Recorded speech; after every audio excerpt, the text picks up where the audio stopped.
सुनेत्रा पवार यांची उपमुख्यमंत्री पदी देखील नियुक्ती झालेली आहे। मात्र अधिकृतपणे ते थोड्याच वेळात शपथ घेणार आहेत। गटनेता निवडीचं पत्र देण्यासाठी राज्यपालांकडे पोहोचलेले आणि हेच ते पत्र आहे। आपण या दृश्यांमध्ये पाहू शकतो गटनेतेपदी जे सुनेत्रा पवार यांची निवड झालेली आहे ते हे पत्र साम टीव्हीच्या स्क्रीनवर तुम्ही पाहू शकता। याविषयी अधिक माहिती देण्यासाठी आपले प्रतिनिधी गणेश कवडे आपल्यासोबत जोडले गेलेले आहेत। गणेश, आपण पाहतो सुनेत्रा पवार यांची गटनेतेपदी निवड झालेली आहे। मुख्य सचिव यांच्या माध्यमातून ते पत्र राज्यपालांपर्यंत पोहोचलंय। काय अधिक अपडेट समोर येते?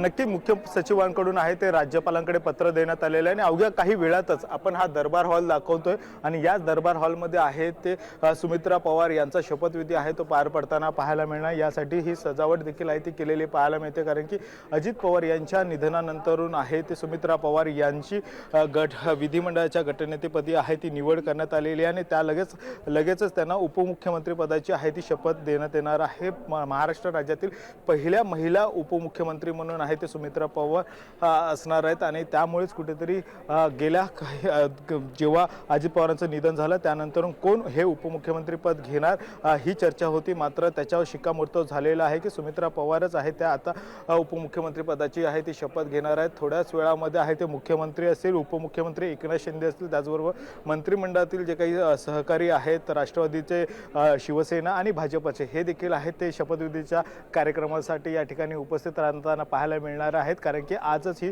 गटनेत्यांची बैठक पार पडली। या गटनेत्यांच्या बैठकीमध्ये सगळे 40च्या 40 आमदार आहेत ते उपस्थित होते। मात्र 2 आमदार आहेत ते उपस्थित नव्हते, ते म्हणजे गडचिरोलीचे आत्राम आणि दरोडा हे 2 आमदार आहेत ते उपस्थित नव्हते। मात्र बाकी सगळे आमदार आहेत ते उपस्थित असल्याचं पाहायला मिळालं आणि सुमित्रा पवार यांची गटनेतेपदी निवड झाल्यानंतरून हा शपथविधीचा कार्यक्रम पार पडतोय। त्यानंतर मात्र प्रश्न उपस्थित होत आहेत की सुमित्रा पवार यांना अजित पवारांकडे असणारी सगळी खाती दिली जाणार की त्यातली काही खाती आहेत ती वळवली जाणार, याकडे आता सगळ्यांचं लक्ष लागलेलं आहे। प्रामुख्याने अजित पवार यांच्याकडे आहे ते अर्थ खातं होतं आणि त्यामुळे हे अर्थ खातं आता सुमित्रा पवार यांना दिलं जातं का हे देखील बघणं गरजेचं आहे की अजित पवारांकडे 2 जे वेगळी खाती होती ते म्हणजे राज्य उत्पादन शुल्क आणि क्रीडा खातं ही 2 खाती आहेत, यांची जबाबदारी सुमित्रा पवार यांच्याकडे दिली जाते का हे देखील बघणं गरजेचं आहे। आणि अर्थ खातं नेमकं आता कोणाकडे राहणार की भाजप अर्थ खातं स्वतःकडे घेणार आणि भाजपकडचं एखादं खातं आहे ते राष्ट्रवादीला देत आहेत का हे देखील बघणं गरजेचं आहे। त्यामुळे आता खाते बदल देखील आहे ते होताना पाहायला मिळणार आहे आणि त्यामुळेच ही नेमकी खाती नेमकी कोणाकडे जातात हे देखील बघणं गरजेचं आहे। कारण की मुख्यमंत्र्यांनी देखील आहे ते काल स्पष्ट केलं होतं की अजितदादांनी जे अर्थ खात्याच्या बैठका आहेत त्या घेणार होते, मात्र आता ह्या सगळ्या बैठका आहे मी स्वतः लक्ष घालून या सगळ्या बैठका घेऊन अर्थसंकल्प आहे तो मांडायचा आहे आणि त्यासाठी सगळी तयारी आहे ते करण्यात येईल अशा पद्धतीने सुचवाच आहे ते मुख्यमंत्री देवेंद्र फडणवीस यांच्याकडून देखील करण्यात आलेला होता। त्यामुळे अजित पवारांच्या निधनानंतरून अर्थसंकल्प कोण मांडणार हा प्रश्न देखील उपस्थित झाला आहे। त्यामुळे आता देवेंद्र फडणवीसच हा अर्थसंकल्प मांडतात का हे देखील बघणं गरजेचं आहे की राष्ट्रवादीतल्या कुठल्या दुसऱ्या नेत्यांकडे अर्थ खात्याची जबाबदारी देतात हे देखील बघणं गरजेचं आहे।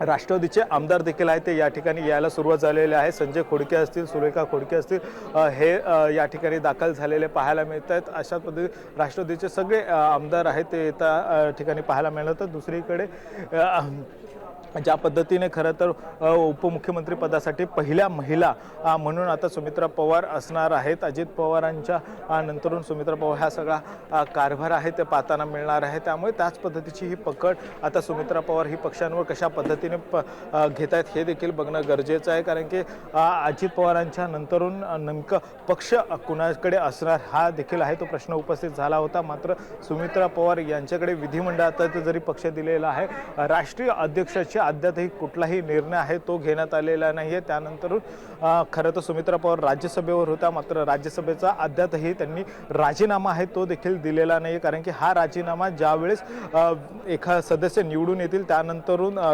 राज्यसभेचा राजीनामा आहे तो सुमित्रा पवार देतील असं देखील सूत्रांकडून माहिती मिळते।